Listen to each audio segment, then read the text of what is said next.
नारायण नारायण नारायण नारायण।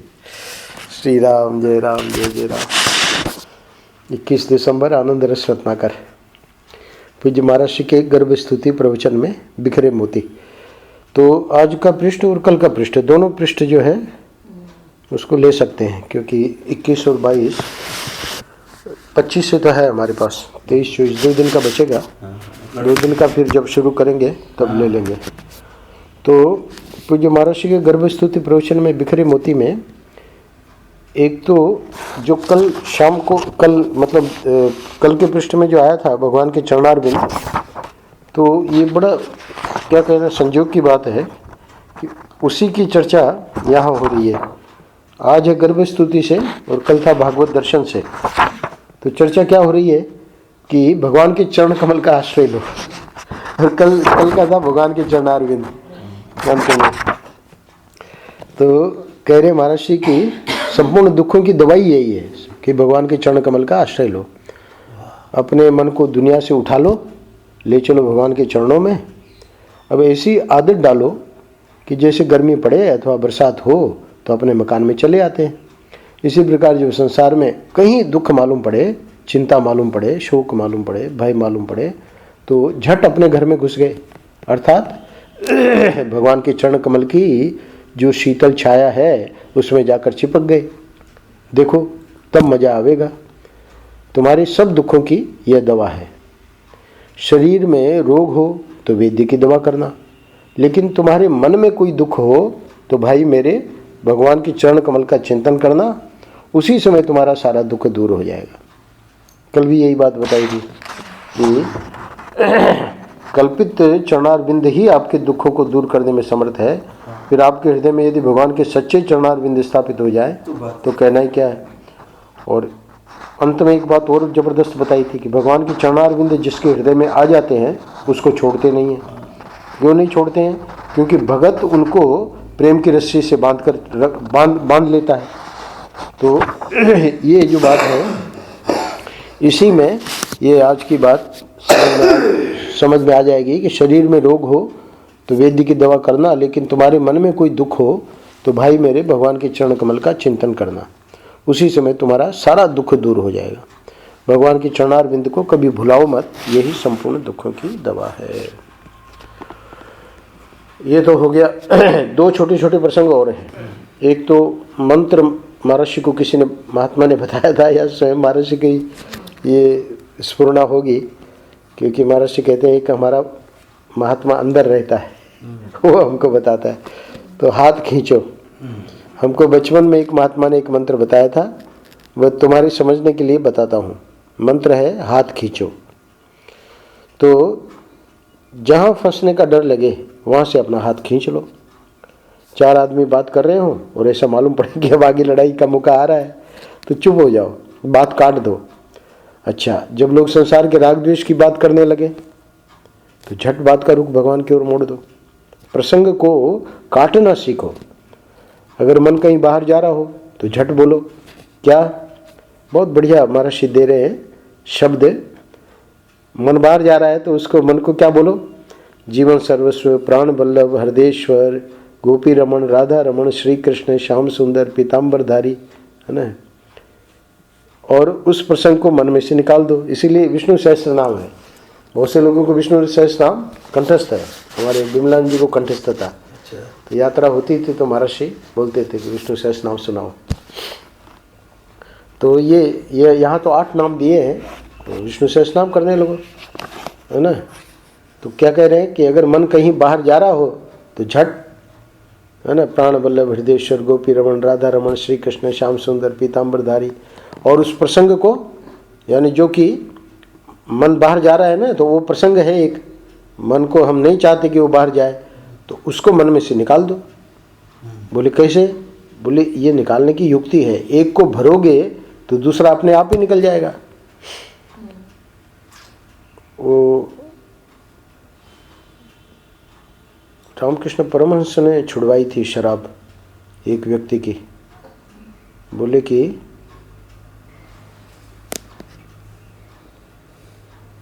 उनको बहुत सारे छोटे छोटे वो दे दिए थे कंकड़ जैसे, और बोले कि प्रथम दिन जब भी तुम पीवो तो अपनी बोतल में 1 डालना, दूसरे दिन 2 डालना, तीसरे दिन 3 डालना। तो जितने कंकड़ डाले उतने शराब बाहर निकल जाए, तो कम होती गई। तो कहते हैं 40-50 दिन के बाद उसमें शराब बची ही नहीं, खाली कंकड़ ही शराब से बाहर आ गई। तो कह रहे हैं कि ये निकालने की युक्ति है, एक को भरोगे तो दूसरा अपने आप ही निकल जाएगा, रहेगा कहाँ। तो ये हाथ खींचो वाला प्रसंग महर्षि ने समझा दिया। अब जो है अंत वाला आज के पृष्ठ का, उसमें है सत्पुरुष का स्वभाव। तो प्रसंग आप लोगों को पता है, पुराण में एक साधु का वर्णन आता है। वह काशी में दशाश्वमेध मेघ घाट पर स्नान कर रहा था। सावन का महीना, गंगा जी बड़ी हुई थी। एक काला काला बड़ा सा बिच्छू पानी में बहा जा रहा था। तो साधु ने सोचा कि यह तो मर जाएगा, दोनों हाथ से उठा लिया। और बिच्छू ने क्या किया, टप से डंक मार दिया, हाथ कांपा और बिच्छू गिर गया। फिर उठाया, फिर उसने डंक मारा, फिर पानी में गिरा। इस प्रकार 9 बार बिच्छू ने डंक मारा और 9 बार उसने पानी में से बिच्छू को उठाया और 9वीं बार किनारे पर रख दिया। एक आदमी देख रहा था, उसने कहा कि बड़े बेवकूफ हो जी, यह डंक मारता और तुम उसको बचाने की कोशिश करते हो। तब उसने, साधु ने कहा कि अरे ये तो हमारा गुरु है। कैसे? यह जब अपने स्वभाव में इतना दृढ़ है कि अपना स्वभाव नहीं छोड़ता है, बार बार डंक मारता है, बुराई के स्वभाव में इसकी इतनी जिद्द है, तो बचाने का स्वभाव इतना अच्छा है, उसके लिए हमको कितनी जिद्द होनी चाहिए। 9 दफ़े नहीं, 9 लाख दफ़े ये डंक मारे, लेकिन यदि हमको होश रहेगा तो हम बचाने की भावना नहीं छोड़ेंगे। यह है सत्पुरुष का स्वभाव। आखिरी पंक्ति महर्षि की इस सत्पुरुष के स्वभाव में ध्यान देने लायक है। तकलीफ सहकर भी अपनी अच्छाई पर अडिग रहना। सत्पुरुष का स्वभाव क्या है? तकलीफ सहकर भी अपनी अच्छाई पर अडिग रहना। तो हम लोग जो हैं अपनी अच्छाई पर अडिग तो रहते हैं, पर तभी तक जब तक तकलीफ ना हो। तकलीफ होती है तो फिर अच्छाई, पर सत्पुरुष जो है वो तकलीफ सहकर भी अपनी अच्छाई पर अडिग रहते हैं। यही हम लोगों में और सत्पुरुष में अंतर है। परम पूज्य महर्षि ने 22 दिसंबर में पूज्य महर्षि की गर्भ स्तुति, मतलब यही है प्रवचन में बिखरे मोती। तो इसमें भी 3 छोटे छोटे प्रसंग लिए हैं। सबसे पहला प्रसंग है प्रेम भगवान से, व्यवहार दुनिया से। तो ये महर्षि का फार्मूला था, क्योंकि व्यवहार को गड़बड़ाना नहीं है। अपने हृदय को अमृत से भर दो। दुनिया में दोस्ती बहुत की और दुख उठाया, और दुनिया में दुश्मनी बहुत की और अपने दिल को जलाया। तो अपने दिल में कड़वाहट भर ली, रोया गाया, उदास हुए, तो दुनिया में कोई किसी का वफादार है क्या? नहीं नहीं, ये सब भ्रम है। अगर तुम्हें अपने दिल को सुखी रखना हो तो प्रेम करो भगवान से जो अपने हृदय में है। फिर से वही बात आ रही है। और अपने दिलदार से प्रेम करो, दिलवर से प्रेम करो। तो अब प्रश्न उठा, जो सुन रहा था उसने प्रश्न उठाया कि दुनिया में किसी से प्रेम करे नहीं करें क्या, छोड़ दें सब? तब महर्षि ने कहा नहीं, दुनिया से व्यवहार करो, दुनिया के प्रति शिष्टाचार का पालन करो, हंसो, खाओ, खेलो, मिलो जुलो, मर्यादा रखो, कायदा रखो, भलमनसाहत का व्यवहार करो। लेकिन दुनिया में अगर फंसोगे भाई तो रोना पड़ेगा। दुनिया प्रेम करने के लिए नहीं है, व्यवहार करने के लिए है। और प्रेम करने के लिए भगवान है जो अपने दिल में रहता है। अच्छा, अब प्रश्न उठा कि जीवन को सुधारें कैसे? तो उसके लिए एक प्रसंग, अगला प्रसंग है जीवन को सुधारने का रास्ता। तो जीवन को सुधारने का रास्ता क्या है? बोले भक्ति। अच्छा, यहाँ महर्षि कह रहे हैं क्योंकि वेदांती लोग साकार को झूठा बताते हैं, तो उनकी खबर ले रहे हैं। सबसे पहले जो लोग कहते हैं अरे ये साकार तो झूठा है, ये भक्ति तो मन का ख्याल है, तो महर्षि कह रहे हैं कि वे इस बात को समझें कि अभी दिल की सफाई तो हुई नहीं, और ख्याल ख्याल करके जो एक अच्छा साधन था उसको भी छोड़ दिया। अब एक प्रति प्रश्न कर रहे हैं महर्षि। हाँ राजकुमार आते हैं। क्यों जी, ब्रह्माकार वृत्ति सच्ची है कि झूठी? चलो तुम साकार को झूठा बता रहे हो, तो तुम्हारी ये जो ब्रह्माकार वृत्ति जो तुम बना रहे हो वो सच्ची है कि झूठी? अच्छा, महावाक्य तुम्हारा सच्चा है कि झूठा? वेद सच्चा है कि झूठा? तो महर्षि कह रहे हैं कि जैसे भक्ति है उसी सत्ता में ये सब है, ब्रह्माकार वृत्ति, महावाक्य, वेद, बिल्कुल समान सत्ता का है। सत्ता का मतलब होता है जैसे हमारा स्वप्न है वो प्रातिभाषिक सत्ता है, ये जो है जागृत ये व्यावहारिक सत्ता है, और ये जो हम लोग अध्यात्म की चर्चा करते हैं ये पारमार्थिक सत्ता है। तो सत्ता भेद होता है। तो सत्ता भेद में जैसे हमको प्यास लगी है स्वप्न में, तो बगल में पानी पड़ा है मटके में भरा हुआ जहाँ सोए हम, पर वो पानी काम नहीं आएगा। वो स्वप्न का पानी ही हमारी स्वप्न की प्यास बुझा सकता है, जागृत वाला पानी नहीं बुझा सकता। तो इसी प्रकार ये समान सत्ता का होना चाहिए। समान सत्ता का मतलब स्वप्न का पानी होना चाहिए स्वप्न की प्यास बुझाने के लिए, जागृत वाला पानी नहीं चलेगा। तो महर्षि कह रहे हैं कि ये जो तुम साकार को झूठा बोल रहे हो, तो ये सब समान सत्ता के, साकार भी उसी सत्ता में है, तुम्हारी ब्रह्माकार वृत्ति भी उसी सत्ता में है, तुम्हारा जो महावाक्य वो भी उसी सत्ता में है, वेद भी उसी सत्ता में है, सब व्यवहार में ही है। तो इसलिए समान सत्ता होने से एक को झूठा कहो और तुम अपनी बात को सच्चा कहो, ये बात नहीं चलेगी। तो कह रहे हैं कि जिस सत्ता में भक्ति है उसी सत्ता में वेद है, उसी सत्ता में ब्रह्माकार वृत्ति है, उसी सत्ता में महावाक्य है, एक ही सत्ता है। अब उसमें से एक को कहेंगे सच्चा, एक को कहेंगे झूठा, तो ये तो गलत हो रहा है ना। अरे भाई ये फिर ये भक्ति है क्यों, उसका महर्षि कारण बता रहे हैं। अरे भाई एक संसार का मोह मिटाकर वैराग्य देने वाली है परमानंदमयी भगवान की भक्ति, है ना।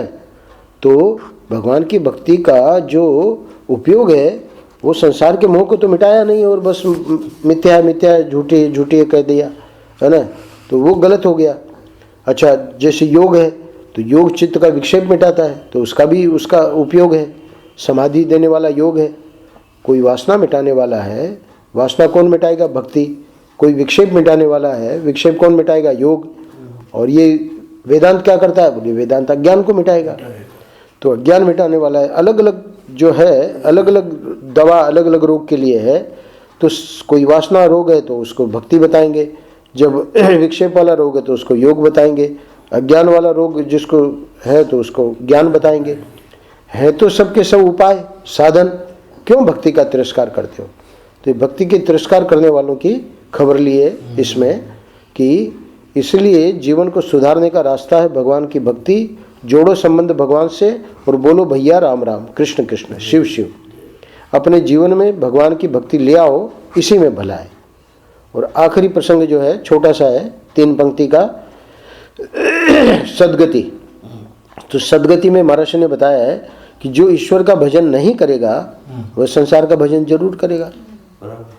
देख लेना, जो ईश्वर का चिंतन नहीं करेगा वह सेठ का चिंतन करेगा, जो ईश्वर से प्रेम नहीं करेगा वो पैसे से प्रेम करेगा।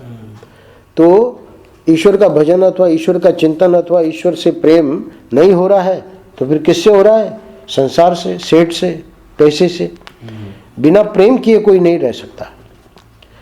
प्रेम के बिना कोई रह सकता होता तब तो चलो कोई बात ही थी, पर अब संसार से प्रेम कर रहे हैं तो उससे क्या बनेगा, उससे तो जन्म मरण का चक्र छूटेगा नहीं। इसलिए महर्षि कह रहे हैं कि ईश्वर का भजन किए बिना, है ना, क्या ज्ञानी क्या अज्ञानी, किसी की सद्गति नहीं है ना। यहाँ ज्ञानी का मतलब जो साधक है उसको ज्ञानी बोल रहे हैं। तो विचार जैसे चाय चढ़ाते हैं तो बोले क्या क्या बना रहे हैं, बोले चाय बन रही है, आटा पीसने जा रहे हैं। अरे आटा को क्या, गेहूँ पीसने जा रहे हैं बोलो। तो ऐसे बोला जाता है। तो कह रहे हैं ज्ञानी का मतलब जो साधक है, तो वो साधक ही ज्ञानी बनेगा आगे चल के, तो इसलिए उसको पहले से ही ज्ञानी कह देते हैं।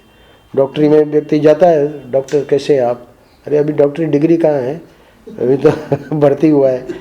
तो क्या ज्ञानी क्या अज्ञानी, है ना, किसी की सद्गति नहीं है, किसके बिना, ईश्वर का भजन किए बिना। क्योंकि लोगों को लगता है कि भाई ये वेदांत वाले हैं, उनको तो ईश्वर के भजन के बिना भी हो जाएगी उनकी सद्गति। तो कल वो रविपुरी जी सुना रहे थे, उनका 4 प्रवचन तो मैं नहीं जा पाया ना, तो उसका रिकॉर्डिंग सुन रहा था, तो बढ़िया सुनाया। बोले कि ज्ञान जो है तो निष्काम कर्म यानी सेवा, और इधर अपना ज्ञान। तो निष्काम कर्म और अपना क्या कहते हैं उसको, ज्ञान, 2 ही बातें बताई भगवान ने 3रे अध्याय में। तो भक्ति को छोड़ दिया। तो बोले नहीं, भक्ति को छोड़ा नहीं है, क्योंकि निष्काम कर्म में भी अगर वो ईश्वर अर्पित सेवा नहीं है तो फिर वो तो कोई किसी काम की नहीं है। तो इसलिए वहाँ भक्ति आ गई, और ज्ञान के लिए भी भक्ति आवश्यक है। तो दोनों में, क्योंकि अगर भक्ति नहीं है तो ज्ञान का, वही महर्षि कह रहे हैं, ईश्वर का भजन किए बिना क्या ज्ञानी क्या अज्ञानी, किसी की सदगति नहीं है। तो एक बड़ी भ्रांति है, इसलिए इसके पहले खबर ली उसकी, जो भक्ति को साकार को झूठा बोल रहा है ना, उसकी बड़ी अच्छी खबर ली। तो यहाँ अंत में आज के मतलब कल के प्रवचन में, कल के पृष्ठ में 22 दिसंबर के में, ईश्वर का भजन किए बिना क्या ज्ञानी क्या अज्ञानी, किसी की सदगति नहीं है। और 2 पृष्ठ हमारे और रह जाएंगे। बाबा आप मुझे भगवान की शरण में कर दीजिए, ये भी बहुत बढ़िया है, 23 दिसंबर का। और 24 दिसंबर का है, ये संसार का भरोसा झूठा है। 23 दिसंबर में तो व्यवहार शुद्धि में से है, और 24 में विभूति योग में से, 25 में उसमें रिकॉर्डिंग है, मैंने देखा उसमें 25 दिसंबर से है। तो ये संसार का भरोसा झूठा है, और बाबा आप मुझे भगवान की शरण में कर दीजिए। नारायण नारायण नारायण नारायण।